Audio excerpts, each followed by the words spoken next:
ዛሬ ከኢትዮጵያ ወደ አሜሪካ ለመጓዝ ስላለው ዝግጅት በዝርዝር እንነጋገራለን። እንዲሁም ወደ አሜሪካ ከመምጣታችሁ በፊት ምን ማሟላት እንዳለባችሁ እንዲሁም ምን አይነት ቪዛ እንደሚያስፈልጋችሁ በዝርዝር የምነግራችሁ ነው የሚሆነው። እኔ ለማታውቁኝ ዳግም እባላለሁ። ከስራ ጋር እና ከፓስፖርት ጋር እና ከዲቪ ጋር እና ከስኮላርሺፕ ጋር የተያያዘ ቪዲዮ ነው የምሰራው። የምለቀው አዳዲስ ቪዲዮ እንደደረሳችሁ ሰብስክራይብ በማድረግ የደወል ምልክቱን ኦን ያድርጉ። እንዲሁም ቪዲዮውን ከመጀመራችሁ በፊት ሁላችሁም ላይክ አድርጉት ስለሚጠቅማችሁ ማለት ነው። እሺ ወደ ቪዲዮ ንግባ።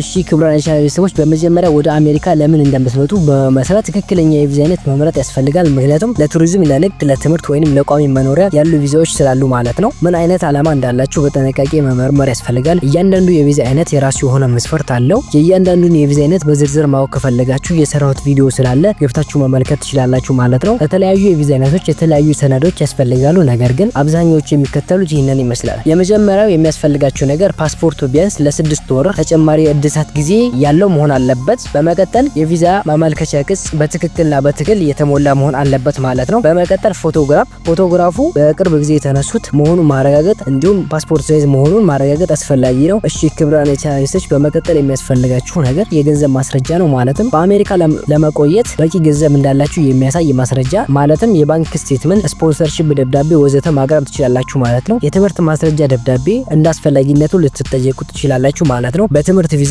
ከሆነ የምትሄዱት የዩኒቨርሲቲ መቀበያ ደብዳቤ እና ሌሎች ተዛማጅ ሰነዶች ሊያስፈልጋችሁ ይችላል ማለት ነው። እንዲሁም የስራ ማስረጃ እንዳስፈላጊነቱ ልትጠየቁ ትችላላችሁ። በስራ ቪዛ ከሆነ የምትመጡት ማለት ነው። የስራ ውልና የኩባንያ ማረጋገጫ ያስፈልጋል። በመቀጠል የቃለ ምልልስ ሂደት አለ ማለት ነው። ነገር ግን ሁሉም የቪዛ አይነቶች አይጠይቁም። አብዛኛው የቪዛ አይነቶች የቃለ ምልልስ ይጠይቃሉ። ለቃለ ምልልሱ በጥሩ ሁኔታ መዘጋጀት በጣም አስፈላጊ ነው። እሺ ክቡራን የቻናሌ ቤተሰቦች ለቪዛ ማመልከቻ ሂደቱ ብዙ ጊዜ ሊጠይቅ ይችላል። ነገር ግን በቂ ጊዜ በመስጠት መጠበቅ አስፈላጊ ነው። ይሄ ቪዲዮ እንደተጠቀማችሁ ተስፋ አደርጋለሁ። በመቀጠል እንዲሰራላችሁ የምትፈልጉት ቪዲዮ ካለ ኮሜንት ላይ አሳውቁኝ። በቀጣይ የምሰራላችሁ ይሆናል። እስካሁን ሰብስክራይብ ያደረጋችሁ ካላችሁ ሰብስክራይብ በማድረግ ቤተሰብ ይሁኑ። በቀጣይ ቪዲዮ እስከምንገናኝ ባይ